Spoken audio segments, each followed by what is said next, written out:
वैसे guys I hope you are doing well. I am Veer, welcome to study love family. तो कैसे हो दोस्तों, मैं आशा करता हूँ शानदार तरीके से आप लोग अपनी लाइफ को एंजॉय कर रहे हो, अपनी सेहत, फैमिली और पढ़ाई का ध्यान काफी अच्छे से रख रहे हो।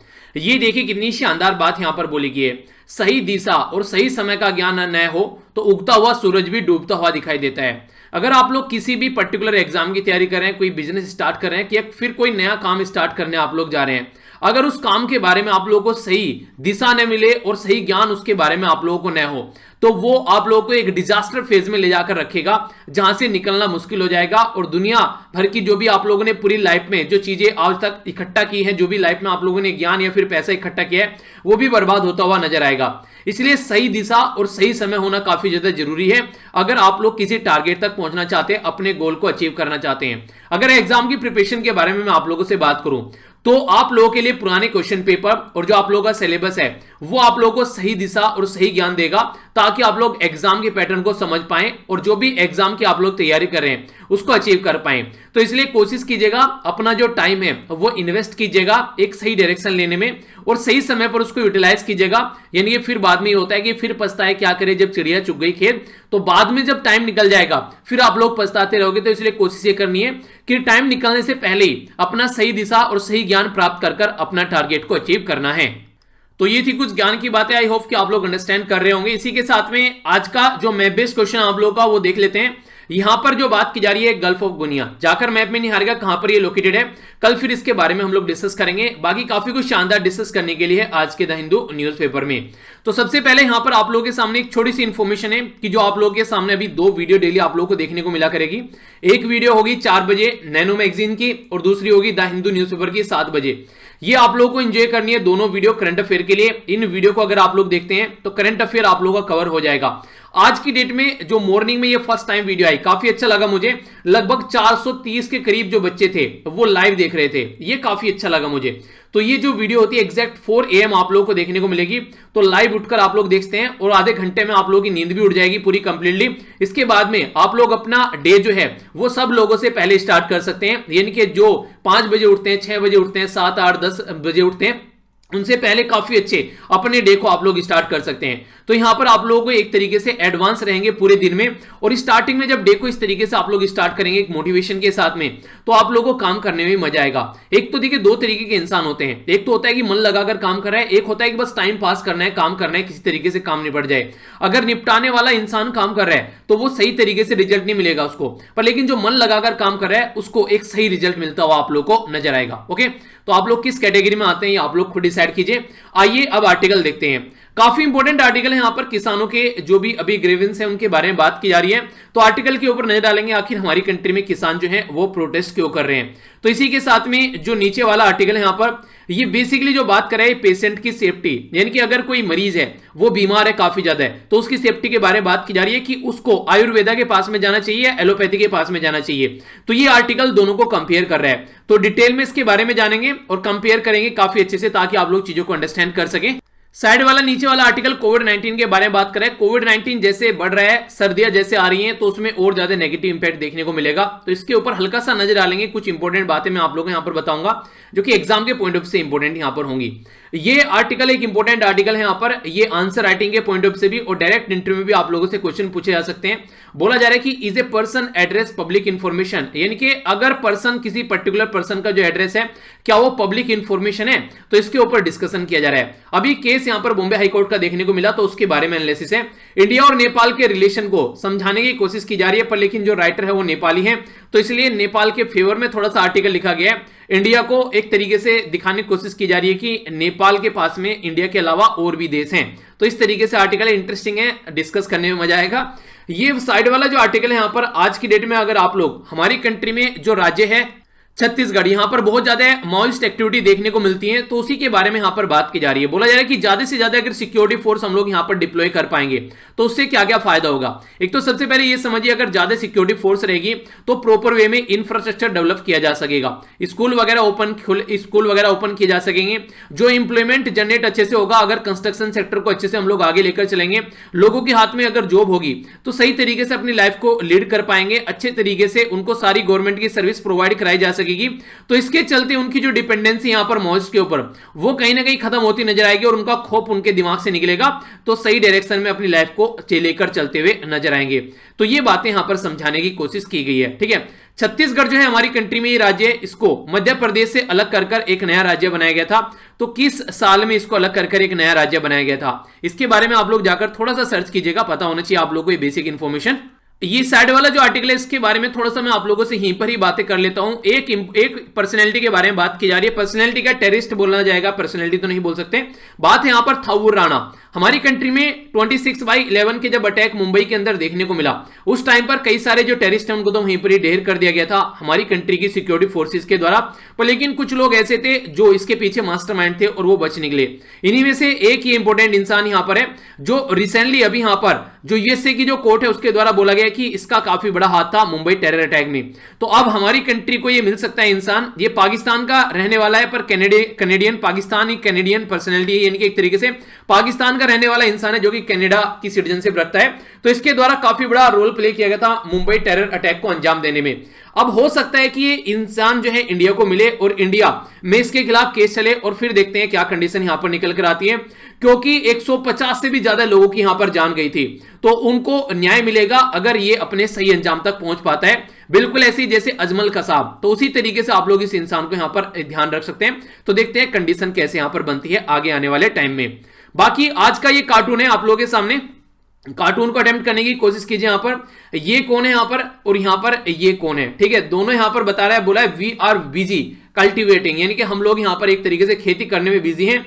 दोनों पर्सनैलिटी कौन है, और इसी के साथ में यहां पर प्रोटेस्ट कर रहे हैं किसान, वो एमएसपी को लेकर इन सबको प्रोटेस्ट कर रहे हैं, यानी कि जो यहां पर काम करना चाहिए था वो प्रोटेस्ट कर रहे हैं और जो एक साइड में अपना ढंग से चीजों को इंप्लीमेंट करना चाहिए था वो खेती कर रहे हैं। तो ये चीजें समझाने की कोशिश की जा रही है। 40 से 50 शब्द में लिखने की कोशिश कीजिएगा। पिक्चर परसेप्शन टेस्ट की तरीके से आप लोग इसको ले सकते हैं, अपना व्यू जरूर दीजिएगा, ठीक है। आइए अब आगे बढ़ते हैं, डिटेल में कुछ चीजें देखते हैं। सबसे पहले तो आप लोगों की हेल्थ के बारे में बात कर लेता हूं, जो कि काफी ज्यादा जरूरी है। जैसे जैसे सर्दियां बढ़ रही हैं, कोविड-19 एक खतरनाक रोल लेता हुआ नजर आएगा, क्योंकि ये जो बीमारी है ये सर्दियों में और ज्यादा बढ़ेगी। खांसी, नजला, जुकाम एक नॉर्मल फिनोमिनन सर्दियों में आप लोगों को देखने को मिलता है। तो आने वाले टाइम में इससे आप लोगों को बचकर अपने आप को रखना है। तो वर्ल्ड हेल्थ ऑर्गेनाइजेशन के द्वारा इसको पेंडेमिक डिक्लेयर किया गया। अगर आप लोगों से कोई पूछे पेंडेमिक यानी कि महामारी कौन सी ऑर्गेनाइजेशन के द्वारा इसको डिक्लेयर किया गया था, तो वर्ल्ड हेल्थ ऑर्गेनाइजेशन के द्वारा डिक्लेयर किया गया था। और इसी के द्वारा इसको जो इससे रिलेटेड जो दवाइयां हैं या फिर टेक्नोलॉजी है उसको भी पब्लिक गुड की कैटेगरी में रखने की बात की जा रही है। पब्लिक गुड का मतलब क्या होता है कि वो सबके लिए अवेलेबल हो। ऐसा नहीं है कि यहां पर कुछ ही लोगों के लिए अवेलेबल हो, जो अच्छा सा खर्च कर सकते हैं उन्हीं को टेक्नोलॉजी मिले, जो अच्छा खर्च कर सकते हैं उन्हीं को दवाई मिले। ये सबके लिए अवेलेबल होना चाहिए। जैसे आप लोग एसएलवी फैमिली के जो लेक्चर हैं उनको आप लोग पब्लिक गुड बोल सकते हैं, क्योंकि वो सबके लिए अवेलेबल है। वो इसके लिए नहीं कि इनके पास में पैसा है बस उनको मिलेंगे, जिसके पास में पैसा नहीं उसको ये नहीं मिलेंगे। जैसे गवर्नमेंट की जो सर्विसेज है, चाहे कोई अंबानी है चाहे कोई एक रिक्शे वाला है, उसको टिकट जो मिलता है वो उसी लेवल का टिकट मिलेगा जिस लेवल का वो खरीद सकता है। यानी कि एक तरीके से अपने हिसाब से वहां पर उसको टिकट आप लोग देखते हैं, वो सबके लिए यहां पर सर्विस प्रोवाइड कराते हैं। आप लोग उनको ऐसे नहीं बोल सकते हैं कि ये जो ट्रेन है ये अंबानी की, इसमें तो अंबानी बैठेगा। आप लोग भी जाकर उस ट्रेन में आसानी से बैठ सकते हैं। तो गवर्नमेंट का सामान जो होता है नॉर्मली पब्लिक गुड की कैटेगरी में आता है, क्योंकि गवर्नमेंट का इसमें इन्वेस्टमेंट होता है। तो इसलिए यहां पर जो इससे रिलेटेड कोविड-19 को टैकल करने के लिए जो दवाइयां हैं या फिर जो टेक्नोलॉजी है उसको पब्लिक गुड की कैटेगरी में रखने के लिए भी वर्ल्ड हेल्थ ऑर्गेनाइजेशन ने आह्वान किया था कि सब आओ और इसको एक तरीके से मिलकर टैकल करें, तभी इस प्रॉब्लम का सॉल्यूशन हम लोग निकाल पाएंगे। आज की डेट में हमारी कंट्री में इतनी लार्ज स्केल पर कोविड-19 के मरीज क्यों हुए, इतनी लार्ज स्केल पर बीमार क्यों हुए? क्योंकि हमारी कंट्री में काफी बड़ा एक सेक्शन ऐसा है जो डेली एक जगह से दूसरी जगह पर ट्रेवल करता है काम करने के लिए। आप लोगों ने देखा होगा कई सारे लोग गांव से सिटी में जाते हैं काम करने के लिए, और एक सिटी से दूसरी सिटी में भी ट्रेवल करते हैं अगर आसपास में वो सिटी है। तो इसी के चलते जो दिल्ली, एनसीआर और जो मुंबई वाला रीजन है, काफी लार्ज स्केल पर कोविड-19 के केस इसकी वजह से देखने को मिले, जिसको हम लोग यहां पर रोक नहीं पाए और इसको सुपर स्प्रेडर की कैटेगरी में रखा गया, क्योंकि ये एक ऐसी बीमारी है जो कि काफी लार्ज स्केल पर लोगों को इन्फेक्ट करती हुई नजर आई और एक तरीके से यानी कहते हैं कि हवा की तरीके से यहां पर चीजें चलती हुई नजर आई। तो ये भी आप लोगों को यहां पर देखने को मिला। दो काफी इंपोर्टेंट चैलेंज जो हमारी कंट्री के सामने निकल कर आए, एक था यहां पर वायरस और दूसरा था इकोनॉमिक कंडीशन, जो स्लोडाउन हमारी कंट्री में देखने को मिला। तो ये काफी इंपोर्टेंट मुद्दा आप लोग बोल सकते हैं आने वाले टाइम में जो हम लोग को टैकल करना है। कुछ इंपॉर्टेंट बातें जो मैं आप लोगों के साथ में यहां पर शेयर करना चाहता हूं। सबसे पहले बात की जा रही है मिडिल ईस्ट रेस्पिरेटरी सिंड्रोम के बारे में, जिसको मीरस के नाम से आप लोग जानते हैं। आज की डेट में जो कोविड-19 देखने को मिल रहा है, ऐसा नहीं है कि फर्स्ट टाइम ये देखने को मिल रहा है, इससे पहले भी ये वायरस यहां पर काम करता। आप लोग देखते हैं सास के बारे में बात की जा रही है, तो सीवियर एक्यूट रेस्पिरेटरी सिंड्रोम आप लोग बोलते हैं। तो सास कोव ऑलरेडी 2003 में देखने को मिला था। 2003 में ये फर्स्ट टाइम जो यहां पर, जिसके द्वारा काफी लार्ज स्केल पर चाइना के अंदर इंफेक्शन लोगों के जो निकल कर आए यहां पर, तो उस टाइम पर कई सारी कंट्री में ये फैला, लगभग 26 देश में ये फैला। उस टाइम पर 8000 के करीब केस यहां पर निकल कर आए। तो इसके चलते ऐसा नहीं कि पहली बार यहां पर निकल कर आ रहा है, इसीलिए जो फिलहाल कोरोना वायरस है, देखिए बीमारी का नाम है कोविड-19, कंफ्यूज मत होइएगा, बीमारी का नाम है कोविड-19 पर, लेकिन जो वायरस है उसको बोला जा रहा है सार्स-कोव-2। ठीक है, तो कोरोना वायरस जो अभी फिलहाल है उसका नाम है 2, क्योंकि 1 ऑलरेडी 2003 में आ चुका था। तो इसमें कंफ्यूज आप लोगों को नहीं होना है। तो पर्सन टू पर्सन ट्रांसमिशन देखने को मिला, जिसके खासकर वो लोग जिनको ऑलरेडी कोई ना कोई बीमारी है उनके लिए काफी खतरनाक साबित हुआ और कई सारे लोगों की जान भी गई उस टाइम पर भी। सिमिलर कंडीशन अभी देखने को मिल रही है। फिर आगे चलकर मीरस कोव आया यहां पर, जिसको यहां पर बोला गया था middle east respiratory syndrome corona virus. तो यहां पर ये मीरस कोव, तो ये देखने को मिला। तो अभी जो कोविड-19 आप लोगों को देखने को मिल रहा है वो यहां पर सार्स-कोव-2 की कैटेगरी का है, यानी कि एक पास्ट में आप लोगों से पूछा जा सकता है कि क्या ये वायरस पास्ट में भी देखने को मिला था। जी हां, 2003 में देखने को मिला था। अभी यहां पर उसका अपग्रेडेड वर्जन है। ठीक है, तो जैसे चिट्टी था ना, चिट्टी का अपग्रेडेड वर्जन निकल कर आया रोबोट मूवी के अंदर, इसी तरीके से आप लोग इसको अंडरस्टैंड कर सकते हैं। तो यही बात यहां पर की जा रही है। उस टाइम पर भी लगभग अगर ये 10 लोगों को हुआ था तो उनमें से लगभग 3 से 4 लोगों की जान चली गई थी। खासकर जिनको फीवर, कफ या फिर जिनकी जो छोटी सांस आ रही थी, सांस लेने में प्रॉब्लम हो रही थी, उन लोगों को ये काफी दिक्कत एक तरीके से कर रहा था। तो ये जो बीमारी है फिलहाल आज की डेट में जैसे जैसे सर्दियां बढ़ रही हैं तो और ज्यादा इंपैक्ट यहां पर डाल सकती हैं। और इसी के बारे में यहां पर वर्ल्ड हेल्थ ऑर्गेनाइजेशन काफी बड़ा रोल प्ले कर रहा है। हालांकि यूएसए के जो प्रेसिडेंट थे पहले डोनाल्ड ट्रंप, उनके द्वारा बोला गया था कि वर्ल्ड हेल्थ ऑर्गेनाइजेशन ने बर्बाद कर दिया उनकी कंट्री को, क्योंकि अगर वर्ल्ड हेल्थ ऑर्गेनाइजेशन ढंग से काम करती तो उनकी कंट्री पर यह नेगेटिव इंपैक्ट देखने को नहीं मिलता। वर्ल्ड हेल्थ ऑर्गेनाइजेशन ये इंटरनेशनल एजेंसी है जो कि काफी इंपॉर्टेंट एजेंसी है और 7 अप्रैल 1948 में इसको बनाया गया था। ये जो एजेंसी है 1948 में 7 अप्रैल को बनाया गया। तो 7 अप्रैल ऑल ओवर वर्ल्ड में वर्ल्ड हेल्थ डे के रूप में हम लोग सेलिब्रेट करते हैं। ये जो एजेंसी है ये United Nation Development Program group का पार्ट है। हेल्थ के बारे में बात करती है ताकि हेल्थ जो है उसको सुधारा जा सके ऑल ओवर वर्ल्ड में। और इसका हेडक्वार्टर जेनेवा स्विट्जरलैंड में आप लोग को देखने को मिलेगा। ऑल ओवर वर्ल्ड में 6 इसके रीजनल ऑफिस है, जिनमें अफ्रीका के अंदर कोंगो के अंदर है, यूरोप के अंदर डेनमार्क के अंदर है। अगर साउथ ईस्ट एशिया में बात करें तो इंडिया यानी कि हमारी कंट्री के अंदर है, ईस्टर्न मेडिटेरियन में इजिप्ट के अंदर है, वेस्टर्न पैसिफिक में फिलीपीन के अंदर है और अमेरिका में यूनाइटेड स्टेट ऑफ अमेरिका के अंदर में। एक क्वेश्चन आप लोगों को यहां पर यह बताना है कि इसके द्वारा एक रिपोर्ट पब्लिश की जाती है, इस रिपोर्ट का क्या नाम है जो वर्ल्ड हेल्थ ऑर्गेनाइजेशन के द्वारा पब्लिश की जाती है हेल्थ से रिलेटेड। तो ये क्वेश्चन कई बार आप लोगों से पूछ लिए जाते हैं। आइए कोविड-19 के बारे में काफी कुछ हम लोग अब तक डिस्कस कर चुके हैं, तो इसी से रिलेटेड एक क्वेश्चन मैंने आप लोगों को दिया है यहां पर। अगर आज की डेट में आप लोगों को इंडिया के अंदर कोविड-19 जैसी सिचुएशन यानी कि कोविड-19 या फिर इसके जैसी कोई सिचुएशन को डील करना है तो पब्लिक हेल्थ के ऊपर फोकस देना पड़ेगा। तो लोगों के अंदर जो फियर, जो डर रहता है वो भी हम लोगों को एड्रेस करना पड़ेगा। तो ये आप लोगों को डिस्कस करना है। कोविड-19 स्टार्टिंग में आप लोगों ने देखा होगा लोगों के अंदर कितना खौफ था, पर लेकिन आज की डेट में इसको इतने हल्के में लिया जा रहा है कि खौफ नाम की चीजें यहां पर खत्म हो गई है। तो इसलिए कंडीशन ये बन रही है कि अगर लोग डरते नहीं है तो फिर किस तरीके से आप लोग इसको देखते हो, ये बीमारी और ज्यादा फैलती हुई नजर आती है, जो कि ऑल ओवर वर्ल्ड में अभी सिचुएशन देखने को मिली। इसी के साथ में आप लोगों को याद होगा मैंने डिस्कस किया था एक इंपॉर्टेंट पर्सनैलिटी, एक हेल्थ न्यूट्रिशनिस्ट जो पर्सनैलिटी थे हमारी कंट्री में, रिसेंटली अभी उनकी डेथ हो गई। उन्होंने बोला था कि कोविड-19 जैसी कोई चीज ही नहीं है। तो इसलिए ये गलत तरीका है। तो इसके बारे में फियर और खासकर जो हमारा हेल्थ सेक्टर है उसको कैसे लेकर चलना है, तो इसके ऊपर आप लोगों को ये कमेंट करना है, इसके ऊपर आप लोगों को आंसर लिखना है। आप लोगों से क्वेश्चन बन सकते हैं आसानी से हेल्थ केयर सेक्टर को ध्यान में रखते हुए, ठीक है। तो इसको आप लोग अच्छे से अटेम्प्ट कीजिएगा, इंपॉर्टेंट है, जितना हो सके उसको लिखने की कोशिश कीजिएगा। और एक दूसरे का आंसर भी आप लोग को रिव्यू करना है, ठीक है। आंसर 2 जगह आप लोग लिख सकते हैं, एक तो आप लोग कोशिश कीजिएगा आंसर लिखने की टेलीग्राम ग्रुप पे और दूसरा फेसबुक पर, जहां भी आप लोगों को सुटेबल लगे, ठीक है। और हाँ, एक और इंटरेस्टिंग बात, कल का जो टारगेट रखा गया उसको जरूर अचीव कीजिएगा मॉर्निंग में उठकर, क्योंकि यही मेरे लिए कॉन्फिडेंस होगा आप लोग मॉर्निंग में उठकर जितना लेक्चर को देख पाते हैं, ठीक है। तो अच्छे से देखिएगा, क्योंकि जो मॉर्निंग में लेकर आना उसके लिए फिर मॉर्निंग में उठना और सारी चीजें आप लोगों के लिए अपलोड करना और फिर आप लोगों के साथ में बैठकर लेक्चर को एंजॉय करना, तो वो काफी इंपॉर्टेंट है। तो उसको आप लोग जरूर उसका पार्ट बनिएगा। इंडिया और नेपाल के रिलेशन के बारे में यहां पर बात की जा रही है। अगर इंडिया और नेपाल के बारे में आप लोग बात करें तो नेपाल एक सैंडविच कंट्री है इंडिया और चाइना के बीच में। इंडिया और चाइना के बीच में नेपाल बिल्कुल ऐसे ही है जैसे अगर आप लोगों से बात करूं मंगोलिया आप लोगों को देखने को मिलता है, ये रसिया और चाइना के बीच में, ऐसे ही नेपाल आप लोगों को देखने को मिलेगा चाइना और इंडिया के बीच में। क्योंकि ये एक लैंडलॉक कंट्री है, कोई भी रास्ता नहीं है जाने का, तो ये काफी इंपॉर्टेंट हो जाती है दोनों कंट्री में से किस कंट्री की साइड में रहने वाली है।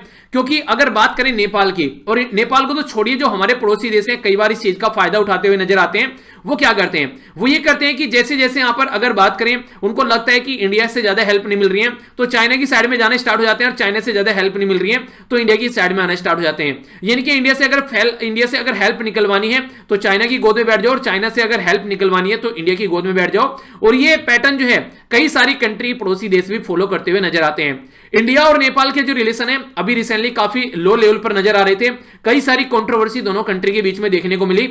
उन्हीं कंट्रोवर्सी को दूर करने के लिए हमारी कंट्री के जो फॉरेन सेक्रेटरी हैं जिनका नाम है हर्षवर्धन श्रृंगला, ये अभी नेपाल की विजिट पर गए 26 नवंबर को, और नेपाल की विजिट पर जाने के बाद में इनके द्वारा जो अपना स्पीच स्टार्ट किया गया मीडिया में, वो कंप्लीटली इनके द्वारा क्या किया गया, नेपाली लैंग्वेज ही इनके द्वारा बोली गई मीडिया से, और काफी फ्लुएंट नेपाली लैंग्वेज बोली गई।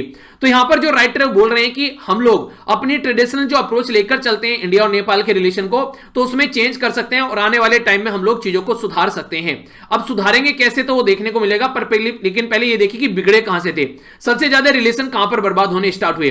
5 महीने का ब्लॉकेड लगा था यहां पर 2015 में, नेपाल और जो यहां पर इंडिया के जो रिलेशन थे उसको बर्बाद करता हुआ नजर आया जब नेपाल के अंदर अर्थक्वेक आया, जब नेपाल के अंदर भूकंप आया, उस टाइम पर हमारी कंट्री के द्वारा सबसे पहले वहां पर सपोर्ट प्रोवाइड कराई गई। पर लेकिन कई सारी जो न्यूज एजेंसी थी उन्होंने कई सारी गलत तरीके से चीजों को दिखाया, इस तरीके से दिखाया कि नेपाल जो है वो इंडिया के बिना सर्वाइव नहीं कर पाएगा, जिसके चलते हमारी कंट्री की जो इमेज है नेपाल के अंदर काफी गलत होती हुई नजर आई। नेपाल के अंदर जो लोग थे उन्होंने भी कई लार्ज स्केल पर प्रोटेस्ट किए, क्योंकि जब नेपाल के अंदर नया कॉन्स्टिट्यूशन, न्यू संविधान बनाया जा रहा था, उस टाइम पर सबसे बड़ी प्रॉब्लम क्या थी, सबसे बड़ी प्रॉब्लम यहां थी जो मधेसी कम्युनिटी है। मधेसी कम्युनिटी यहां पर इस पर्टिकुलर एरिया में पाई जाती है नेपाल की, तो ये मधेसी कम्युनिटी चाह रही थी कि अगर कॉन्स्टिट्यूशन बनाया जाए तो इस पर्टिकुलर एरिया को एक प्रोविंस में यहां पर डाला जाए ताकि इनकी मेजोरिटी रहे और ये ढंग से काम कर सके। पर लेकिन जो डिवाइड किया गया यहां पर प्रोविंस का मतलब राज्य है, तो यहां पर नेपाल के अंदर 7 प्रोविंस बनाई गई और उनको इस तरीके से डिवाइड किया गया ताकि जो मधेसी कम्युनिटी है वो अलग अलग एरिया में डिवाइड हो सके और मेजोरिटी में आकर प्रोटेस्ट न कर सके। तो उसके चलते इंडिया और जो नेपाल के बॉर्डर पर काफी लंबे समय तक ब्लॉकेड रहा, और उस ब्लॉकेड में कई सारी जो एसेंशियल जो चीजें हैं जैसे कि मेडिसिन हो गया या फिर गैस सिलेंडर की सप्लाई हो गई, ये सारी चीजें भी यहां पर रुक गई, जिसके चलते यहां पर नेपाल में काफी ज्यादा रोज देखने को मिला इंडिया को लेकर। और उस टाइम पर यहां पर कंडीशन ये निकल के आई कि इंडिया जो है वो अपने फायदे के लिए नेपाल को अपने हिसाब से चलाने की कोशिश करता है, और इंडिया जो है नेपाल के सामने बिग ब्रदर का काम करता है, यानी कि वो एक तरीके से कंट्रोल करने की कोशिश करता है, ना कि साथ देने की कोशिश करता है। ये सही तरीका यहां पर नहीं है। अगर बात करें पास्ट में इंडिया और नेपाल के रिलेशन के बारे में, तो इसको रोटी बेटी का रिलेशन माना जाता है, यानी कि इंडिया और नेपाल काफी घनिष्ठ संबंध में रहते हैं। पर लेकिन जो राइटर है अब यहां पर दूसरा एंगल दिखाने की कोशिश कर रहे हैं। अगर बात करें आज के प्राइम मिनिस्टर जो है केपी शर्मा ओली, वो यहां पर 2017 में इलेक्शन जीत कर आए, पर लेकिन नेपाल के जो अंदर इनके द्वारा जब ये अपोजिशन में थे, जो ब्लॉकेड था उसके साथ में भी खड़े हुए थे और इंडिया के खिलाफ काफी लंबे समय तक इनके द्वारा प्रोटेस्ट किया गया। और खासकर अपनी असफलताओं को छिपाने के लिए इनके द्वारा कई सारी ऐसी हरकतें की गई। जब यहां पर कोविड-19 नेपाल के अंदर फैल रहा था तो इन्होंने बोला इंडियन वायरस और भी ज्यादा खतरनाक है हमारी कंट्री के लिए। एक तरीके से यहां पर जब हमारी कंट्री में अब नया मैप प्रस्तुत किया गया तो नेपाल के द्वारा भी बोला गया ये गलत तरीका है, हमारे मैप को आप लोग प्रस्तुत करें। यानी कि इसने इंडिया के खिलाफ चीजें करना स्टार्ट कर दी ताकि जो नेपाल की जो गवर्नमेंट है वो कहीं ना कहीं एक तरीके से अपनी जो नाकामियां हैं उनको छिपा सके। वो हरकतें यहां पर इनके द्वारा की गई इस टाइम पर। अगर बात करें आज की डेट में इंडिया के बारे में, इंडिया के द्वारा जब नया मैप रिलीज किया गया नवंबर के महीने में, तो नेपाल ने उसको डिस्कस करना चाहा पर लेकिन इंडिया उसके लिए टाइम नहीं निकाल पाया। तो ये भी काफी बड़ा मुद्दा था उस टाइम पर कि इंडिया चाह ही नहीं रहा है कि बॉर्डर इश्यू को इसके साथ में डिस्कस किया जाए। तो ये भी काफी बड़ी प्रॉब्लम यहां पर निकल कर आई। तो इसका सीधा सीधा मतलब क्या हुआ, सीधा सीधा मतलब ये हुआ कि इंडिया हेल्प नहीं करेगा, चाइना की गोद में जाकर बैठ जाओ। तो ऐसे ही किया गया नेपाल की गवर्नमेंट के द्वारा, और खासकर वो चाइना के लिए काफी एक तरीके से इंपॉर्टेंट साबित हुआ। चाइना के लिए नेपाल जो है काफी स्ट्रेटेजिक लोकेशन है। जब इंडिया को टैकल करने की बात करते हैं हम लोग, तो नेपाल में जैसे ही 2015 में अर्थक्वेक आया और इंडिया का वहां पर इंडिया के खिलाफ प्रोटेस्ट चला तो चाइना तुरंत अपनी रोटी सेकने वहां पर आ गया, तो कई सारी प्रॉब्लम यहां पर देखने को मिली। एक लेक्चर में आप लोगों को रिकमेंड करूंगा जो आप लोगों को देखना चाहिए। यहां पर ये लगभग 20 मिनट का लेक्चर है। यहां पर मैंने बात की जा रही है यहां पर ट्रीटी ऑफ सगोली के बारे में। तो ट्रीटी ऑफ सगोली क्या है डिटेल में मैंने समझाया गया है। 29 मई का ये लेक्चर है। यहां पर डिटेल में इंडिया और नेपाल के रिलेशन अगर लिखने के लिए आते हैं, ये रिसेंटली बहुत ज्यादा न्यूज में था, तो इसको रिवाइज आप लोग कर लीजिएगा। लेक्चर का लिंक वीडियो के नीचे भी प्रोवाइड करा दूंगा। डिटेल में लेक्चर मैंने डिस्कस किया था और ये सेकंड पार्ट जब आया था, जब मैंने डिस्कस किया था, क्योंकि मैं चाहता था कि ये जो लेक्चर है ये अलग से आप लोग अगर कभी फ्यूचर में सर्च करें और आप लोगों को रिवाइज करना हो तो इसको आप लोग रिवाइज कर सकें। तो ये लेक्चर देखिएगा, लिंक प्रोवाइड करा दूंगा। डिटेल में कोई भी जिसने देख रखा है, जिसको पता है उसको नहीं देखना है, जिसको नहीं पता इसके बारे में कंफ्यूजन है वो जरूर इसको देखेगा। डिटेल में समझ में आएगा इंडिया और नेपाल के बीच में जो बॉर्डर डिस्प्यूट है, लड़ाई किस पर्टिकुलर रीजन को लेकर है। ठीक है, तो 20 मिनट के अगर यहां बैठूंगा इसको डिस्कस करने तो ये जो लेक्चर है वो 1 घंटे से ऊपर का चला जाएगा, इसलिए बना रखा है अलग से, उसको जरूर देख लीजिएगा आप लोग। ठीक है, अगर बात करें फॉरेन सेक्रेटरी जो अभी रिसेंटली बात करें कि लोगों के साथ में कांटेक्ट होने चाहिए, तो उस कंट्री के रिलेशन काफी अच्छे रहते हैं। तो इंडिया के रिलेशन भी यहां पर काफी अच्छे हैं नेपाल के साथ में। तो नेपाल को हम लोग लोगों के साथ में, लोगों के रिलेशन को लेकर आगे चलना चाहिए, तभी हम लोग अच्छे एरिया में एक दूसरे के साथ में डेवलपमेंट कर सकेंगे। और पास्ट 2 डेकेड लगभग लास्ट 2 दशक है, उनमें भी हम लोगों ने इसी तरीके से काफी इंपोर्टेंट चेंज भी किए और एक दूसरे के साथ मिलकर चले हैं। ये एक इंपोर्टेंट पॉइंट है। यहां पर हमारी कंट्री के बहुत सारे लोग आज के डेट में नेपाल के अंदर काम करते हैं, तो लगभग नेपाल से हमारे यहां पर 3 बिलियन के करीब हर साल रेमिटेंस आता है। रेमिटेंस क्या है? हमारी कंट्री के जब लोग नेपाल में जाकर काम करते हैं तो नेपाल से रेमिटेंस यानी कि पैसा अपनी कंट्री में भेजते हैं, तो लगभग 3 बिलियन के करीब हमारी कंट्री में रेमिटेंस मिलता है। और ये मैक्सिमम लोग आप लोगों को यूपी और बिहार से नेपाल में जाते हुए नजर आते हैं। इसी के साथ में बहुत सारे लोग नेपाल में भी आते हैं, ऐसी बात नहीं है कि नेपाल में नहीं आते हैं, इससे भी ज्यादा लोग नेपाली हमारी कंट्री में आते हैं। पर लेकिन यहां पर कंडीशन ये है कि हमारी कंट्री के लोगों के बारे में हम लोग को सोचना पड़ेगा, हम लोग इस चीज को इग्नोर नहीं कर सकते। यानी कि जो राइटर है वो ये कह रहे हैं कि हमारे ऊपर भी इंडिया की डिपेंडेंसी है, ऐसा नहीं है कि इंडिया के ऊपर ही हमारी डिपेंडेंसी है। तो रेमिटेंस जो आता है, कई सारे जो लोग हमारी कंट्री में हैं वो फायदा इसका उठाते हैं। और 8वें नंबर पर है रेमिटेंस के मामले में। अगर बात करें नेपाल से जो इंडिया में रेमिटेंस आता है, इंडिया जो वर्ल्ड में सबसे टॉप नंबर पर है रेमिटेंस के मामले में, ये याद रखेगा। दूसरे नंबर पर है चाइना। आप लोगों को यहां पर ये बताना है कि हमारी कंट्री में सबसे ज्यादा रेमिटेंस किस कंट्री से आता है, तो 2 कंट्री के नाम आप लोगों को बताने हैं। इंडिया के बारे में अगर बात करें, यहां पर कई सारे हाउस होल्ड ऐसे हैं जो नेपाल के रेमिटेंस के ऊपर डिपेंडेंट रहते हैं, तो कम से कम वो चीजें हम लोग को देखनी चाहिए कि इंडियन भी नेपाल के ऊपर डिपेंडेंट रहते हैं। दूसरा जो इंपॉर्टेंट बात इनके द्वारा बोली गई है, एक टाइम ऐसा था कि नेपाल के लिए इंडिया ही एक ऑप्शन था कि जब भी कोई एजुकेशन लेना है या फिर कोई और उनको एक तरीके से कोई भी अपॉर्चुनिटी चाहिए, जॉब, एजुकेशन, तो वो हमेशा इंडिया की तरफ को देखते थे। पर लेकिन आज की डेट में अगर बात करें, नेपाल के जो लोग हैं वो 100 से भी ज्यादा कंट्री में फैले हुए हैं। तो आज की डेट में आप लोग ये नहीं बोल सकते कि इंडिया के ऊपर हमारी डिपेंडेंसी है कंप्लीटली। तो आप लोगों को ये समझना होगा कि आज की डेट में हम लोग एक मॉडर्न वर्ल्ड को देख रहे हैं, ऐसा नहीं है कि इंडिया को ही हम लोग देख रहे हैं। तो नेपाली जो नए जो यंग लोग हैं, लगभग जिनकी जो एज है 35 ईयर से नीचे है, ये हमारी कंट्री की जो पॉपुलेशन है 3/4 पॉपुलेशन यंग पॉपुलेशन है, जो कि चाह रही है कि अपने जो भी उनके सपने हैं उनको पूरा कर सके। तो अगर इंडिया इस तरीके से सप्रेस करने की कोशिश करेगा और सही रिलेशन हमारे साथ में लेकर नहीं चलेगा, तो जो यंग आने वाली जनरेशन है, हम लोग जो बात करें ना पीपल टू पीपल कॉन्टैक्ट, वो यहां पर नहीं देखने को मिलेंगे।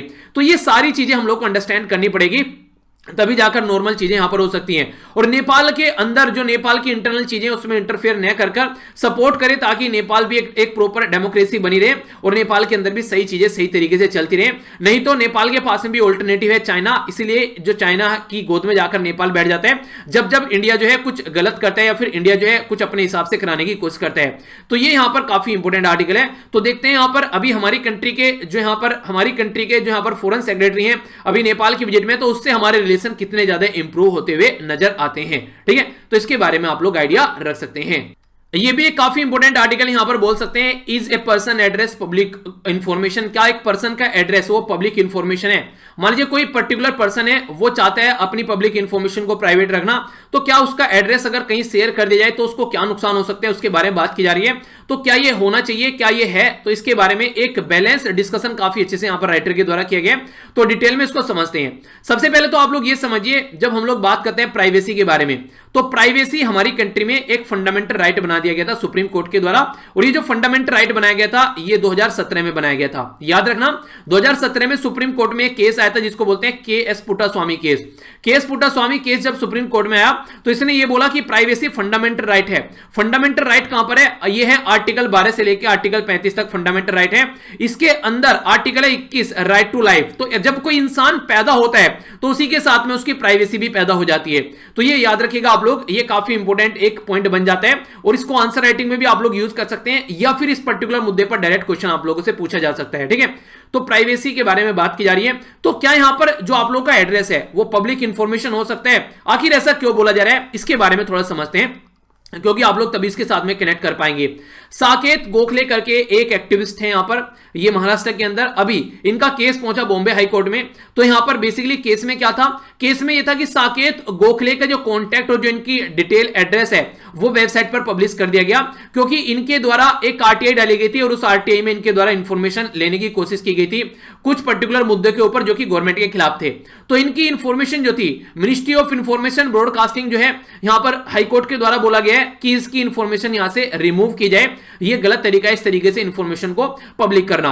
अगर बात करें जो इनका एड्रेस रिवील किया गया, जब इनके द्वारा आरटीआई इंफॉर्मेशन जो यहां पर लेने की कोशिश की गई तो यहां पर वेबसाइट पर डिस्प्ले होने लगा, मिनिस्ट्री की वेबसाइट पर। तो जैसे ही यहां पर ये इनका नंबर और इनका एड्रेस जो वेबसाइट पर डिस्प्ले हुआ, इनके घर के सामने बहुत सारे लोग पहुंच गए प्रोटेस्ट करने के लिए, और इसी के साथ में थ्रेट भरी कॉल भी इनके पास में आने लगी, ऐसा करो नहीं तो ऐसा कर देंगे। तो ये इस तरीके से सिचुएशन यहां पर देखने को मिली। तो किसी पर्टिकुलर पर्सन की जान जाने के चांस यहां पर हो जाते हैं, उसकी फैमिली जो है उसके ऊपर काफी ज्यादा खतरा मंडराने लगता है अगर कोई ऐसी एक्टिविटी करते हैं। तो इसके बारे में हम लोग को अंडरस्टैंड करना पड़ेगा।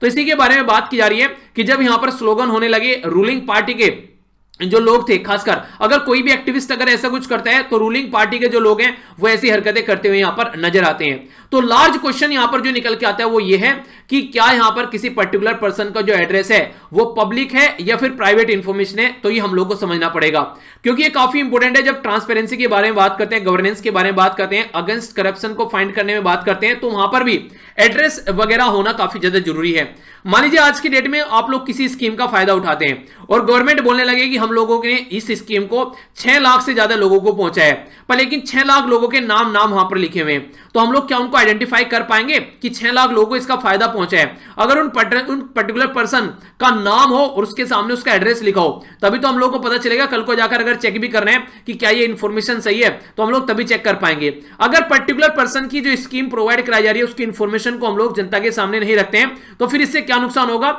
इससे नुकसान ये होगा कि वो पर्टिकुलर पर्सन जो है आज की डेट में जिसके बारे में हम लोग जानना चाहते हैं कि उसको फायदा हुआ है नहीं हुआ है, वो जनता के सामने आएगा और गवर्नमेंट झूठ बोलती रहेगी।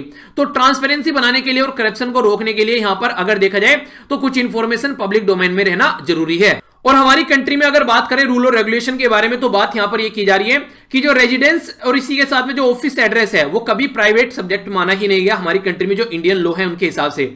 अगर बात करें इलेक्ट्रोल जो वोटर लिस्ट के हिसाब से अगर आप लोग बात करते हैं, आज की डेट में अगर ऑनलाइन आप लोग जाते हैं तो डिजिटल फॉर्मेट में वेबसाइट के ऊपर इलेक्शन कमीशन ऑफ इंडिया की कई सारे जो लोग हैं, हर आप लोगों को यहां पर जो साल 2 साल ये अपडेट की जाती है, तो वोटर के बारे में आप लोगों को इंफॉर्मेशन यहां पर मिल जाती है। लैंड रिकॉर्ड के बारे में जब आप लोग बात करते हैं तो लैंड रिकॉर्ड किसकी ओनरशिप है उसके बारे में आप लोग अगर पब्लिक इंस्पेक्शन करना चाहते हैं, आप लोग इंफॉर्मेशन लेना चाहते हैं, जैसे नहीं जैसे मान लीजिए किसी को अपनी लड़की की शादी करनी है किसी लड़के के साथ में, तो होता क्या है, उस गांव में जाकर आसपास वाले लोगों से पूछा जाता है कि यार ये लड़का कैसा है, दारू शराब या फिर सिगरेट वगैरह या फिर उल्टी सीधी कोई हरकतें तो नहीं करता है, उसकी इमेज कैसी है वो आइडेंटिफाई करने की कोशिश की जाती है। तो अगर वो पर्टिकुलर बंदे के बारे में उस गांव में कोई इंफॉर्मेशन ही नहीं है, तो हो सकता है कि वो कोई क्रिमिनल कैटेगरी का इंसान हो, कोई मर्डर भी कर चुका है, तो कल को चलकर अगर किसी की शादी उसके साथ में होती है तो एक तरीके से उस लड़की की जिंदगी बर्बाद हो सकती है। तो इस तरीके से उसकी इंफॉर्मेशन अगर जनता के सामने है तो उसके बारे में हम लोग इंफॉर्मेशन निकाल पाएंगे। इसी तरीके से जमीन है किसी की और बेच दी किसी ने किसी को, यानी कि मान लीजिए आज के में कोई एक पर्सन है उसकी जमीन बी पर्सन ने बेच दी सी पर्सन को, इसको पता भी नहीं है, तो इस तरीके से ये बोलकर कि ये जमीन मेरी है, तो ये काफी खतरनाक सिचुएशन क्रिएट कर सकता है। इसलिए कुछ इंफॉर्मेशन पब्लिक डोमेन में रहना जरूरी है ताकि करप्शन न हो सके और ट्रांसपेरेंसी को भी मेंटेन रखा जा सके। सारी जो भी एफआईआर है जो कॉग्निजेबल केस के अंदर आती है, तो वो जो एफआईआर है सारी वेबसाइट पर डिस्प्ले की जाती है और खुद सुप्रीम कोर्ट का जजमेंट यहां पर बोलता है कि इसको वेबसाइट के ऊपर डिस्प्ले करना चाहिए। इसी के साथ में अगर बात करें यहां पर आज की डेट में ये इंपॉर्टेंट क्वेश्चन आप लोगों से बन सकता है, ये जन सूचना पोर्टल, इसके बारे में एक कंप्लीट आर्टिकल मैंने डिस्कस किया था काफी पहले, तो इसको आप लोग सर्च भी कर सकते हैं, जन सूचना पोर्टल बाय वीर, ये आ जाएगा आप लोगों के सामने। ये काफी इंटरेस्टिंग चीज है राजस्थान के अंदर। क्या है ये? आज की डेट में अगर सेंट्रल लेवल पर आप लोग को इंफॉर्मेशन चाहते हैं तो आप लोग को आरटीआई फाइल करना पड़ेगा जब इंफॉर्मेशन आप लोगों को मिलेगी। पर लेकिन राजस्थान के अंदर जो जन सूचना पोर्टल है वो ये कहता है कि जनता को इंफॉर्मेशन मांगने की जरूरत ही क्यों है, आप लोग अपने आप ही इस इंफॉर्मेशन को प्रोवाइड क्यों नहीं कराते हो ताकि जनता को ये सारी चीजें इसके चक्कर में पड़ना ही ना पड़े। तो राजस्थान के अंदर आज की डेट में ये ऐसा प्रोविजन किया गया है और इसको एक तरीके से पूरी कंट्री में इंप्लीमेंट करने की बात की गई थी। तो यहां पर जो नई ट्रांसपेरेंसी को मेंटेन रखने के लिए डिटेल इंफॉर्मेशन जो भी स्कीम गवर्नमेंट के द्वारा चलाई जाती है, ऑल वेलफेयर जो स्कीम है ये स्टेट के द्वारा जो एडमिनिस्टर की जाती है, वो सारी जन सूचना पोर्टल के ऊपर रहती है और जिन जिन लोगों को उसका फायदा पहुंचा है उन लोगों के नाम भी आप लोगों को यहां पर देखने को मिलेंगे। तो इससे क्या फायदा होता है? इससे यह फायदा होता है कि ट्रांसपेरेंसी बनी रहती है, छुपाया नहीं जाता है गवर्नमेंट के द्वारा और सारी इंफॉर्मेशन अपने आप ही प्रोवाइड करानी है। आज के डेट में अलग अलग निष्ठा अलग अलग फायदा पहुंचा रही है अलग अलग स्कीम चलाकर। आप लोग ये सोचिए, अगर एक पर्टिकुलर नॉर्मल पर्सन है वो अलग अलग वेबसाइट पर जाकर इंफॉर्मेशन देखेगा तो कुछ भी चेक नहीं कर पाएगा, पर लेकिन जन सूचना पोर्टल पर सारी मिनिस्ट्री की सारी बेनिफिशियरी की इंफॉर्मेशन एक जगह मिल जाएगी, तो ये काफी अच्छा तरीका यहां पर होगा। तो इसलिए इस चीजों को यहां पर एक तरीके से अप्रिशिएट किया जा रहा है। तो फिर क्वेश्चन ये आता है यहां पर कि प्राइवेसी और इंफॉर्मेशन को किस तरीके से आप लोगों को लेकर चलना है यानी कि सॉरी यानी कि इनके बीच में आप लोग बैलेंस बनाकर कैसे रख सकते हैं। तो प्राइवेसी और इंफॉर्मेशन को किस तरीके से आप लोगों को रखना है कि कौन सी इंफॉर्मेशन जनता तक पहुंचनी चाहिए। तो क्वेश्चन काफी इंपॉर्टेंट है, इसके ऊपर डिबेट और डिस्कशन होना चाहिए। जब क्वेश्चन हम लोग प्राइवेसी के बारे में बात करते हैं तो ये फंडामेंटल राइट है, मैंने अभी बताया कौन से आर्टिकल में, आर्टिकल 21 में। तो ये जो अगर बात करें फंडामेंटल राइट, तो फंडामेंटल राइट अपनी जगह, पर लेकिन आप लोगों को ये भी देखना पड़ेगा अगर इस तरीके से आप लोग एड्रेस वगैरह ये सब चीजों को अगर आप लोग प्राइवेट रखोगे, पब्लिक डोमेन में नहीं आने दोगे, तो फिर यहां पर दिक्कत ये निकल कर आएगी कि जो जनता को फायदा मिल रहा है वो स्कीम वगैरह या फिर जिन चीजों को रेक्टिफाई करने की कोशिश की जाती है कि ये वही पर्सन या नहीं है, उसको कैसे आप लोग कर पाओगे। इससे जो है आने वाले टाइम में कि गवर्नमेंट को काफी फायदा होगा क्योंकि इसको इन्फॉर्मेशन रिवील नहीं करनी पड़ेगी, जनता तक इन्फॉर्मेशन नहीं पहुंचेगी।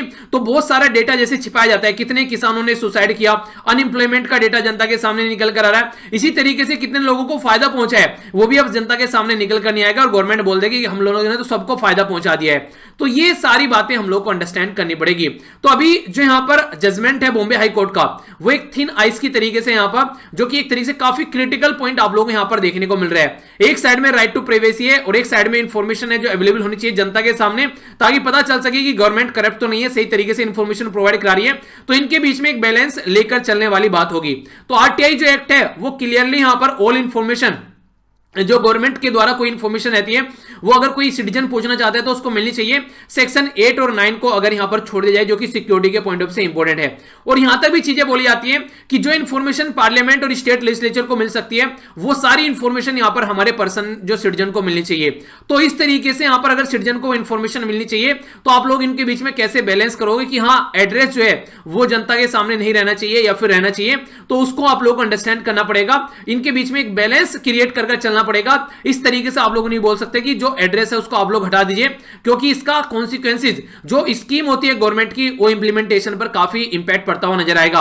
आधार कार्ड के बारे में बात करें, ये जो डेटा होता है उसको आप लोग एक तरीके से जो प्राइवेट इंफॉर्मेशन होती है उसको तो आप लोग सिक्योर कर नहीं पा रहे हैं, एड्रेस को सिक्योर करने की बातें करेंगे तो कैसे काम चलेगा, खासकर जिससे जनता को काफी फायदा भी पहुंचता है। तो केस टू केस आप लोग ये कॉन्सिक्वेंसेस जो निकल कर आ रहे हैं कि हाँ एक केस में यहां पर किसी पर्टिकुलर के ऊपर अटैक हो गया तो आप लोग यहां पर इंफॉर्मेशन डिस्क्लोज नहीं करोगे, एड्रेस डिस्क्लोज नहीं करेंगे, तो कितने हद तक ये सही है। तो केस टू केस डिसाइड न करके एक प्रॉपर गाइडलाइन होनी चाहिए इसको लेकर कि अगर कोई ऐसी दिक्कत आती है तो उसका सॉल्यूशन कैसे निकलना है, और अगर किसी पर्टिकुलर बंदे के ऊपर ऐसे अटैक होना है तो उसको कैसे सिक्योरिटी आप लोग प्रोवाइड कराते हैं। तो ये बैलेंस बनाने की बात यहां पर की जा रही है, ठीक है। तो इंपॉर्टेंट है, इसके बारे में आप लोग आइडिया रख सकते हैं। अगले आर्टिकल की ओर चलते हैं, ये भी काफी इंटरेस्टिंग आर्टिकल है। मजा आएगा आप लोगों को सुनने में। बात की जा रही है आयुर्वेदा और एलोपैथी के बारे में। एलोपैथी आप लोगों को कुछ ऐसी देखने को मिलेगी, जो दवाइयां गोलियां आप लोग खाते हैं, सर में दर्द है ये ले लिया, बुखार हो रखा है ये ले लिया।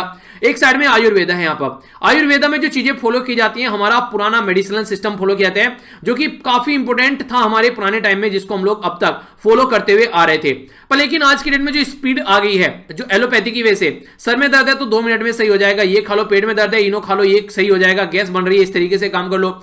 तो वो चीजें आज के में जो स्पीड प्रोवाइड करा रही है, इसकी चलते यहां पर जो आयुर्वेदा है उसके ऊपर एक क्वेश्चन मार्क लगाना स्टार्ट कर दिया लोगों ने, और कई सारे लोग ये बोलने लगे कि आयुर्वेदा सही नहीं है, इसको नेगेटिव इमेज क्रिएट करनी स्टार्ट कर दी। और आज की डेट में कहीं ना कहीं वो काफी लार्ज स्केल पर हो गया था। पर लेकिन प्रेजेंट जो गवर्नमेंट है उसने इसको सपोर्ट किया, और हमारा जो ओल्ड मेडिसिनल सिस्टम है उसको इंप्रूव करने की बात की जा रही है। पर राइटर जो है वो थोड़ा सा इसको अलग तरीके से देख रहे हैं। राइटर यहां पर ये बोल रहे हैं कि आप लोग आयुर्वेदा और एलोपैथी को दो अलग अलग सिस्टम की तरीके से लेकर क्यों चलना चाहते हैं? आप लोग ऐसा क्यों नहीं करना चाहते, जो अच्छी अच्छी चीजें हैं यहां पर आयुर्वेदा के अंदर उसको मॉडर्न मेडिसिन सिस्टम के अंदर इंक्लूड करके चलो, ताकि सिचुएशन को सही तरीके से लेकर चला जा सके। अगर कंप्लीटली आप लोग आज के डेट में आयुर्वेदा के ऊपर डिपेंड रहोगे तो इससे नुकसान हो सकते हैं कई सारे, क्योंकि रिसर्च करके जो आज के डेट में कई सारी मेडिसिन बनाई जा रही हैं। आज के डेट में जो एलोपैथी सिस्टम है वो एक मॉडर्न सिस्टम है, और तुरंत उसके ऊपर रिसर्च एंड डेवलपमेंट चल रही है, आज के डेट में भी उसके ऊपर काम किया जा रहा है। जबकि आयुर्वेदा एक पुराना सिस्टम है, जिसके चलते अगर कोविड-19 जैसी कई सारी बीमारियां हैं, आप लोग यहां पर रिसर्च स्टडी करके सोल्यूशन निकाल सकते हैं, पर लेकिन यहां पर लंबा समय लग जाएगा, हो सकता है कई सारे लोगों की जान भी चली जाए। तो सबसे बड़ी जो इंपॉर्टेंट चीज है वो है सेफ्टी पर्सन की। तो जान है तो जहान है, वो वाली बातें यहां पर ये राइटर बोल रहे हैं। जो राइटर हैं वो है यहां पर जॉर्ज थॉमस, और वो Indian journal of medical ethics के बारे में इसके फॉर्मर एडिटर रह चुके हैं, जो यहां पर राइटर है। तो राइटर का क्या मानना है? राइटर का यहां पर यह मानना है कि मेडिकल प्रैक्टिस में जो सबसे ऊपर आता है वो आती है पेशेंट यानी कि मरीज की सेफ्टी। अगर मरीज को आप लोग सेफ नहीं रख पा रहे हैं तो फिर ये काफी विनाशकारी और नाटकीय घटना हो सकती है। तो सर्जरी अगर यहां पर आज के डेट में आप लोग जो आयुर्वेदा है उसको करने के लिए देते हैं, जिसके पास में प्रॉपर रिसर्च एंड डेवलपमेंट नहीं है, प्रॉपर इक्विपमेंट नहीं है, और उसके ऊपर अच्छी सी स्टडी भी आगे नहीं की गई है, तो ये सही तरीका नहीं होगा। ये गवर्नमेंट की एक इल एडवाइस है, यानी कि गवर्नमेंट एक सही तरीके से एडवाइस नहीं कर रही है, जो आयुर्वेदा को कई सारी सर्जरी प्रैक्टिस करने के लिए यहां पर दे दी गई है। क्योंकि जो सर्जरी है आज के डेट में वो मॉडर्न इक्विपमेंट सिस्टम के बेस पर की जा रही है, एक तरीके से अच्छे से टेक्नोलॉजी को अपग्रेड करके किया जा रहा है। अगर इस तरीके से हमारी डिपेंडेंसी हम लोगों को देखने को मिलेगी तो ये कई सारे लोगों की जान तक जा सकती है, तो वो हम लोग को समझना पड़ेगा। अगर बात करें जैसे एनेस्थीसिया दिया जाता है, तो एनेस्थीसियोलॉजिस्ट जो होते हैं यहां पर वो क्या करते हैं, वो पेन फ्री सर्जरी कराते हैं, वो उसमें ट्रेन रहते हैं। आज के डेट में जो कोई सर्जन है वो ट्रेन रहता है, तो मुन्ना भाई एमबीबीएस वाला काम नहीं करना है कि हाँ भैया इस तरीके से चीजों को लेकर चलेंगे, उसकी अपनी इंपॉर्टेंस है। पर लेकिन अगर कोई इंसान जो है वो लाइफ और जो एक तरीके से डेथ के बीच में अगर गूंज रहा है, उस टाइम पर आप लोग बोले कि हाँ इसका इलाज करेंगे आयुर्वेदा से, तो उसकी जान चली जाएगी। क्योंकि आयुर्वेदा तुरंत सॉल्यूशन की बात नहीं करता है, आयुर्वेदा बीमारी को जड़ से मिटाने की बात करता है, और उसके लिए टाइम लेता है। तो इसका मतलब ये नहीं कि आयुर्वेदा गलत है, आयुर्वेदा सही है अपनी जगह, पर लेकिन ऐसा नहीं है कि आप लोग सर्जरी के लिए भी आयुर्वेदा को यूज करोगे, तो ये एक गलत तरीका है। पहले उसको और तरीके से आप लोग अच्छे से लेकर चलिए ताकि सिचुएशन को सुधारा जा सके। प्रेजेंट टाइम में ये सही तरीका नहीं होगा। अगर कोई सर्जरी आज के में कोई सर्जन कर रहा है तो उसको एक गुड नॉलेज होती है, उसके पास में एक अच्छा एक्सपीरियंस होता है, वो हेल्थ और डिजीज को एक अच्छे से समझ पाता है, उसके बाद में आगे लेकर चलता है। तो जिस तरीके से एनेस्थीसिया यहां पर दिया जाता है, जो एनेस्थीसियोलॉजिस्ट जो होते हैं उसके बारे में बात की जा रही है, तो ये काफी इंपॉर्टेंट है। खासकर अगर पेशेंट्स के बारे में बात करें, ड्यूरिंग सर्जरी, बिफोर सर्जरी और आफ्टर सर्जरी उसको कोई पेन न देखने को मिले, तो इसलिए यहां पर एनेस्थीसिया दिया जाता है। तो ये काफी इंपॉर्टेंट है यहां पर सर्जरी के पॉइंट ऑफ व्यू से। तो इस तरीके से आप लोग समझिए कि यहां पर आज की डेट में जो प्रेजेंट जो एलोपैथिक सिस्टम है मेडिसिन का, वो काफी अच्छे से इंप्रूव हुआ है और उसने काफी डेवलपमेंट अपने अंदर किया है। पर लेकिन ये सारी बातें आप लोग नहीं बोल सकते हैं अगर आयुर्वेदा के बारे में बात करें, क्योंकि ये प्रेजेंट मॉडर्न सिस्टम होते हुए भी यूएसए के अंदर आज के डेट में ये माना जाता है कि 4000 के करीब सर्जिकल एरर होती हैं हर साल। इवन इतना मॉडर्न सिस्टम होते हुए भी अगर इस टाइम पे आयुर्वेदा को फॉलो करना स्टार्ट करोगे आप लोग, तो ये और ज्यादा ग्रेव कंडीशन हो जाएंगी। इतनी गलतियां तो यूएसए के अंदर हो रही है, इंडिया के अंदर सोचिए अब कितनी गलतियां हो रही होंगी। और आयुर्वेदा अगर कर देते हैं उसके अंदर इंप्लीमेंट, तो कई गुना चीजें और बढ़ जाएंगी यहां पर। तो ये गलत तरीका होगा, प्रॉपर ट्रेनिंग नहीं होगी, तो इस तरीके से कंडीशन खराब होती नजर आएगी। कंज्यूमर प्रोटेक्शन एक्ट जो है वो यहां पर मॉडर्न मेडिकल प्रैक्टिशनर के बारे में बात करता है। तो high quality of health care यहां पर आप लोगों को जनता को प्रोवाइड करानी है। तो लीगल मैकेनिज्म जो है यहां पर वो एक तरीके से आप लोग बोल रहे हैं कि हाँ गरीबों को यहां पर आप लोग अच्छी हेल्थ देनी है, पर लेकिन इसका मतलब नहीं कि गरीबों को आप लोग यहां पर मारना है। तो वो चीजें आप लोग अंडरस्टैंड करनी पड़ेगी। तो आयुर्वेदा जो है वो इनकॉर्पोरेट करके चल देगा अगर यहां पर सर्जिकल टेक्निक जो भी उसके अंदर इंपॉर्टेंट है उनको आप लोग मॉडर्न मेडिसिन के अंदर लेकर आओ तो सही रहेगा। तो आज की डेट में इंपॉसिबल है आयुर्वेदा अगर सर्जिकल टेक्निक जो कर रहा है उसके हिसाब से मॉडर्न जो एक तरीके से रिसर्च एंड डेवलपमेंट के थ्रू लाया गया सिस्टम है उसके साथ में इसको कंपेयर करना। तो ये चीजें आप लोग अंडरस्टैंड करनी पड़ेगी। तो सर्जरी जो है वो सेफ होनी चाहिए और इफेक्टिव होनी चाहिए, ये नहीं कि टेस्ट करके देख रहे थे कि जिंदा है कि मर गया, ठीक है। तो डॉक्टर गुलाटी की तरीके से नहीं है कि मेरे हॉस्पिटल में जो भी आया वो यहां से जिंदा नहीं जाएगा। तो वो चीजें आप लोग अंडरस्टैंड यहां पर करनी पड़ेगी। तो राइटर का सजेशन यहां पर सीधा सीधा ये बोलता है कि जो जो अच्छी चीजें आप लोगों को लगती है आयुर्वेदा में उन सब अच्छी चीजों को आप लोग इनकॉर्पोरेट करके चलिए यहां पर आज के डेट में किसमें मॉडर्न मेडिसिन सिस्टम में। ऐसा नहीं है कि आप लोग यहां पर मिसगाइड एक तरीके से खासकर प्रोटेक्ट करने के लिए अपना इंडिजिनियस सिस्टम है, हमारा कल्चर है, हमारी ये है, हमारा वो है, ये सारी बातों को ध्यान में रखते हुए कि इसको तो प्रिजर्व करना है पर लेकिन लोगों की जान गवा कर नहीं। तो इसके ऊपर अच्छे से स्टडी कीजिए, उसके बाद में आप लोग चीजों को आगे लेकर चल सकते हैं, ये समझाने की बात की जा रही है। आप लोग इसके बारे में क्या सोचते हैं आप लोग अपना सजेशन जरूर बताइएगा, मेडिसिन सिस्टम जो आज के डेट में देखने को मिल रहा है, ठीक है। नेक्स्ट इंपॉर्टेंट जो आर्टिकल है यहां पर ये हमारी कंट्री में बात करें किसानों के बारे में।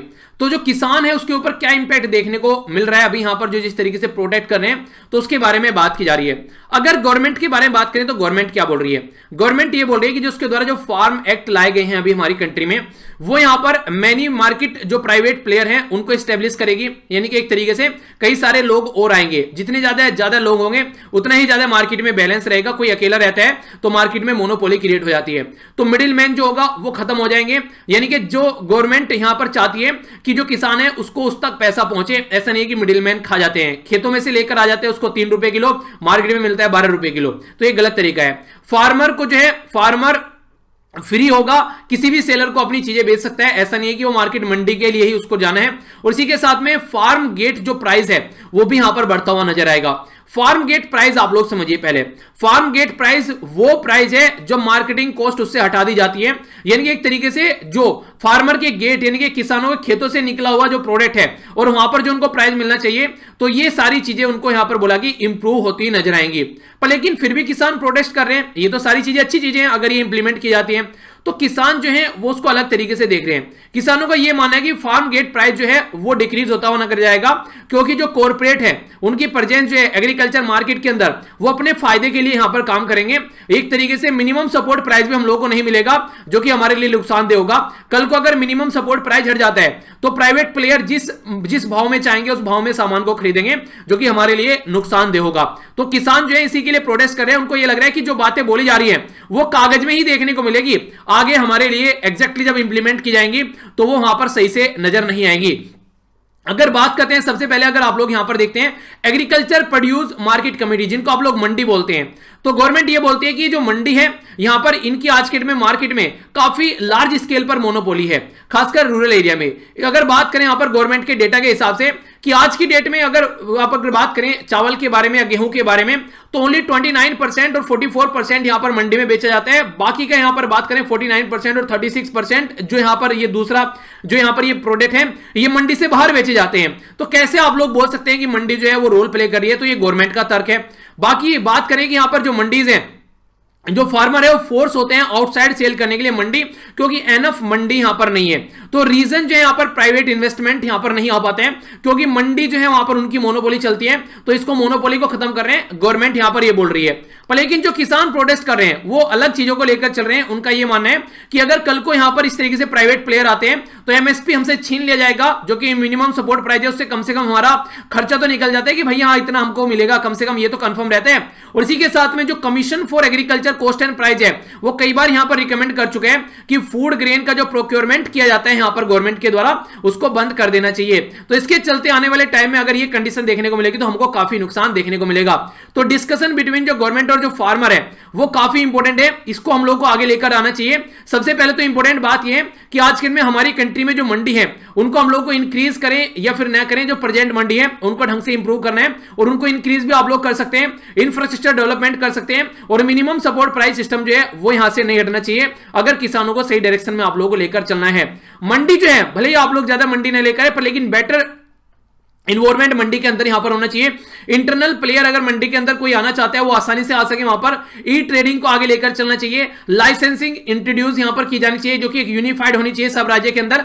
किसी के अंदर कुछ पैटर्न है यहां पर, किसी के अंदर कुछ पैटर्न है, तो फिर से आप लोगों को अनकंडीशनल जो तरीके से कोई भी कंडीशन नहीं लगानी है और किसानों के साथ में बात करनी है ताकि इसको यहां पर रोका जा सके जो आज के दिन में प्रोटेस्ट देखने को मिल रहा है। तो इसके बारे में यहां पर यह बात की गई है, तो काफी इंपॉर्टेंट है ये मुद्दा जो आप लोगों से एग्जाम में पूछे जा सकते हैं। तो कोई भी कंफ्यूजन आप लोगों के माइंड में यहां पर नहीं होना चाहिए, ठीक है। तो इसके बारे में आप लोग जरूर आइडिया रखेगा। तो ये था टोटल आज का डिस्कशन। मैं आशा करता हूं कि आप लोगों ने इसको अच्छे से एंजॉय किया हो। तो जो क्वेश्चन आप लोगों से पूछा गया उसका आंसर जरूर दीजिएगा। इसी के साथ में पीडीएफ यहां से डाउनलोड कर सकते हैं और मॉर्निंग में 4 बजे जरूर उठिए मेरे साथ में। इसी तरीके से डेली रेगुलर अपना जो टाइम होता है उसको प्रॉपर आप लोग लगभग 7 बजे से पहले पहले आप लोग कंप्लीट कर सकते हैं। तो ट्विटर, इंस्टाग्राम और फेसबुक पर भी मेरे साथ कनेक्ट रह सकते हैं। सारे लिंक वीडियो के नीचे मिल जाएंगे। और अगर लगता है कि लेक्चर आप लोगों को फायदेमंद लग रहा है तो इसको शेयर आप लोग जरूर कीजिएगा। तो जल्दी से जल्दी अपनी जो एसएलवी फैमिली है उसको हम लोग को 1 मिलियन तक लेकर चलना है। तो ये आप लोगों की सपोर्ट के बिना पॉसिबल नहीं है। तो मेरा काम है लेक्चर बनाना, बाकी फैमिली को बढ़ाना है, ये आप लोगों की रिस्पॉन्सिबिलिटी है। इसको जो भी आप लोग बोलिए गुरु दक्षिणा या फिर जो भी आप लोगों को सुटेबल लगे, क्योंकि मैं चाहता हूं कि ज्यादा से ज्यादा लोगों तक एक अच्छी एजुकेशन हम लोग प्रोवाइड करा सकें, ठीक है। पॉलिटिकल लेक्चर भी जरूर शेयर कीजिए, खासकर उन लोगों के लिए जो खरीद नहीं पाते हैं तो वो भी उनको देख सकें। तो नेक्स्ट लेक्चर में मिलता हूं, इसी तरीके से एंजॉय करते रहिए। बड़ों को नमस्ते, छोटों को प्यार, छोटी सी लाइफ एंजॉय करें यार। तब तक के लिए जय हिंद।